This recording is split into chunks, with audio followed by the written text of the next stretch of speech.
Вече сме в Като на кино и Мария Волдобрева ни е подготвила повод за нова гордост. Миналата седмица тук беше Леард Дукле. С него се радвахме много за неговия пробив в киното на Запад. А сега?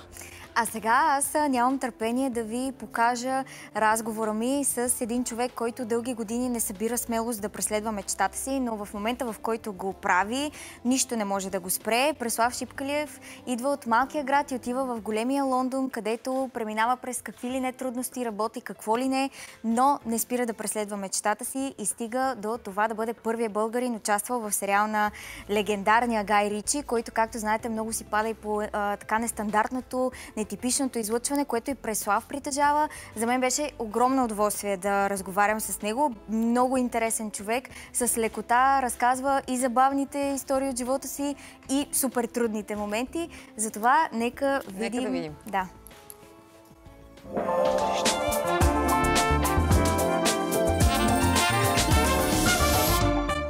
Актьорът Преслав Шипкалиев е роден в Севлиево.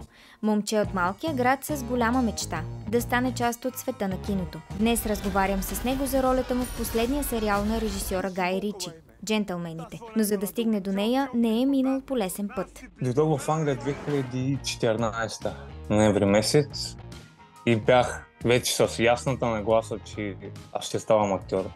Друго не искам да работя. Работил съм най-различни работи в Щатите, живях 2-3 години. Там беше ходене по мъките. Човек, общо взето, то е клише, обаче е вярно. Като не знае какво иска, не става, нещата не се получават. Обаче след това лека по лека започнах да ходя на курсове, да се гмуркам в индустрията. И разликата между хората, които успяват и които не успяват, е, че другите се отказват. И по принцип не е трудно, ама ние си мислим, че е трудно. Просто няма време. Това е от моя опит. Там отнема време, защото нещата стават бавно, обаче пък като се случат, трябват повече. По пътя към мечтаната роля, той попада в омагьосания кръг на най-голямата платформа за актьори, режисьори и кастинг агенти в Англия. Започнах да ходя в театри, на курсове, където поне някакви кредити да добия. Ами не става, окей, няма проблем. В следващата година пращам пак имейл, вече имах друг кредит, пак от някакъв малък филм, от някаква театър, пак не става. На третата година пращам имейл пак, обаче забелязвам, че си говоря с една и съща жена. И казвам, имам отново друг кредит, от тук от друг филмче, от друг филм, малък шорт филм и ме пуснаха. След 3 години упорито. И със сигурност кредитите не са, които те изискват, обаче явно с постоянство става и дотегнах им. Бързо след това открива и своя кастинг агент Джена Манинг. Тя е жената, която го води и до съдбоносния кастинг, протекал над месец и половина за сериала на Гай Ричи. Първо, като дойде ролята за "Джентълмен", не беше за Златко, беше за друг актьор, за друг герой, Тони Блеер. Седмица по-късно получавам callback, само че за друг герой, за Златко. Той беше албански продавач на коли в Западен Лондон. Седмица по-късно получавам още един callback. Ами Джена, агентката ми, искат този път да го направиш по този начин, инструкции получих. След това с Джена имахме Zoom митинг и тя ме напътстваше как да направя сцената, обаче нещо не ми се получи. Пък тя е много откровена и мен много ми харесва той.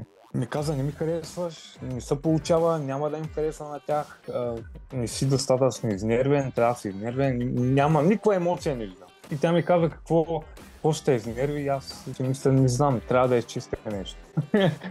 Джена му предлага да щупи едно яйце в кухнята си и да го изчисти. Отидох, чупих едно яйце и като видях мизерия като пода. Знаете яйце какво е да чистиш, то лепкаво и черупки, отвратително изнервих се.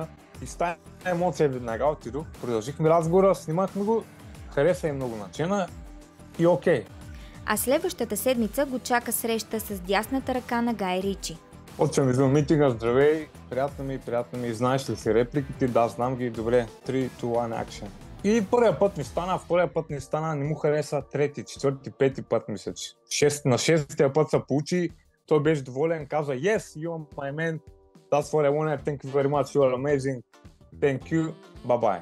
И няколко дена по-късно Джена ми се обажда и ми казва, ами съжалявам, обаче продукцията искаха някой с повече опит. И аз бях съкрушен. Той се отчаива, губи вяра, но по време на един много неуспешен ден на работа, съдбата решава да му се усмихне. А майка ми и Джена са двете жени, на които аз ще вдигна телефона, ако видя, че звъня. Веднага им дига. И ми казва, ще го преведа от английски. Съжалявам да ти съобщя, но ти ще си заед на 26 и 28 февруари. Попитах ти какво ще рече, тя ми получи роля. На снимачната площадка си партнира с популярния британски актьор Тео Джеймс. Всичко беше много добре изпипано, много професионално, всички бяха уникално добри. Тео Джеймс, актьора, който той е страхотен, професионален, много държи се с всички добре, благодаря на всички. И аз не знаех тогава, че той е толкова известен. Преслав взима участие и в още една голяма продукция – филмът Craven the Hunter с участието на Арон Тейлор Джонсън, Киано Ривз и Ръсъл Кроу. За него обаче не може да ни сподели много. Ще гледаме премиерата на филма края на това лято. Всъщност, въпреки филмовите си успехи, Преслав споделя, че голямата му любов е театърът. Спомням си, пак да върна лентата назад, когато завърших училище, аз тогава за първи път излязох на сцена и много не се получи. Добре, беше ужас. Обаче харесва, че публиката много смяха и усещането беше страхотно. Театър е изкуството.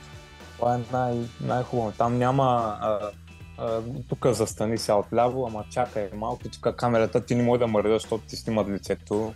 Там излизаш, натискат плей и си там, няма кафе, почивка, няма, там си. Забравиш си репликите и продължаваш. Нещо някак си се адаптираш. То е. За финал искам да те попитам ти какво си пожелаваш за себе си в бъдеще, за твоята кариера, за твоя личен път? Това е най-трудният въпрос, между другите. Ами, първо да съм жив и здрав, да продължавам да се развивам като човек и да започна да работя още повече и да имам възможността да се изявя на българска сцена.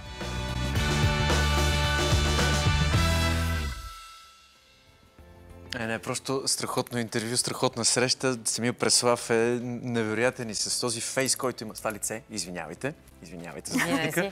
С това лице е толкова кинематографично. Уникален. Няма нищо чудно, че е в продукция точно с Гай Ричи. Да. Само може да му пожелаем успех. И още много големи роли да има от тук нататък. Наистина на добра част му Вярваме, че това ще е един много приятен трамплин.